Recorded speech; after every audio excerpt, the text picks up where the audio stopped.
This grass, it's not grass, of course.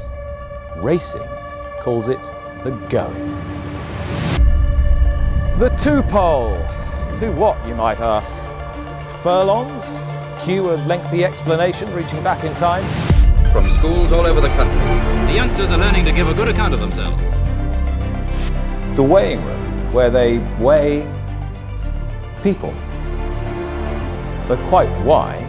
Well, that's another long conversation.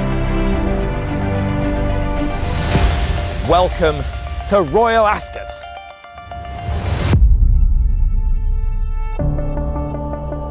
Welcome to what, when they've all finished casting their spells over it, will be an enchanted world, with its own ways, its own language. Welcome to stepping back into a magical history.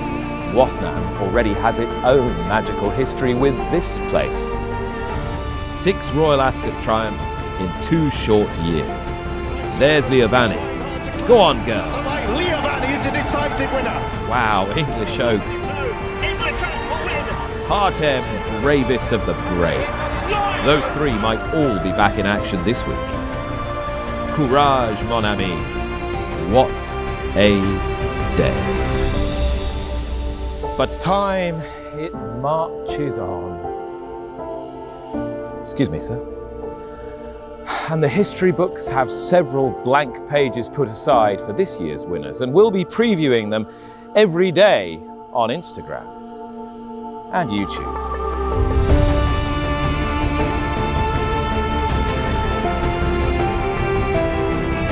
Day 1, Tuesday, and the feature 5 furlong sprint of the week, the King Charles III Stakes. First run in its current form, would you believe it, in 1860, when a dramatic storm made the course unsafe for anything but a short, sharp dash for cover. Wathnan have bright chances. Lightning fast, you could say. Karl Burke handles new recruit Knight Raider. How is he, Karl? Knight Raider, he's in great form. I'm delighted that Wathnan have managed to secure him. He goes into Royal Ascot with a great chance. I think his run at York in the Clipper Duke of York Stakes, he would have needed that. The ground was a little bit on the tacky side for him. The fast ground we're going to get at Ascot should suit well. The 3-year-old Aesterius, he'll also take his chance. He's in Archie Watson's care. Aesterius, he's in great form at home. He was obviously a very good 2-year-old last year. He danced every dance and was very, very consistent.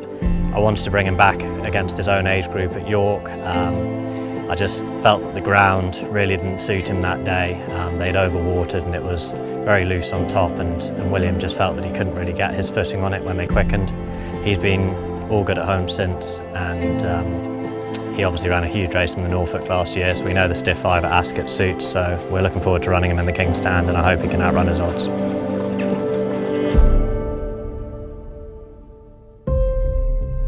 The Coventry Stakes, the race of the week for 2-year-old colts. Wathnan's Qatari trainer Hamad Al-Jehani looks like he's unearthed a top prospect. Postmodern, he was one of the selected horses from Book 1 from Tattersall for Wathnan team. He looked like early 2 years old, like what he do now, and we are very excited to see him doing that. Postmodern is now powering clear. I will not surprised if he won, but he surprised me when he do with that way. An impressive debut, Postmodern. I think after that performance, he booked his seat for Wathnan team in Royal Ascot. And Archie, you took Underwriter up to Scotland for the same race you won last year with Wathnan's unlucky 2024 Coventry runner-up. High hopes? Yeah, Underwriter's a horse that we think a lot of. He's got a lot of quality, a lot of presence. I do like to use that race at Ayr for what I think is my best colt at the time. Looks like we might have a useful one here. It's a winning return to action for James Doyle as Underwriter makes a sparkling debut. Underwriter, he hasn't put a foot wrong. before or after. He's in great form at home, and I hope he goes to the Coventry with a big chance. Yeah. The Wolferton Stakes for older horses has become fiercely hard to win in recent years.